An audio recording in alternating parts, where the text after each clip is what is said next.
segnalava la presenza di un cittadino non meglio identificato esanime a terra.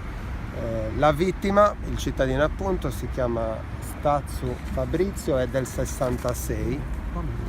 Stazzu Fabrizio 66. Del 66, originario di Uras. Abbiamo un fermato, è un cittadino di origine sudanese del 90, l'abbiamo portato in caserma adesso per gli accertamenti del caso.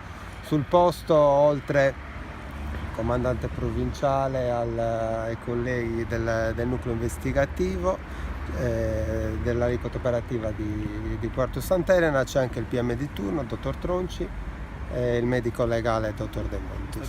Ma com'è il Adesso chiedo scusa, adesso siamo in attesa del RIS per rilievi più specialistici. I motivi sono in causa d'accertamento. Ecco, c'è stata una colluttazione, altro al momento. Lui l'ha travolto con l'auto, vero?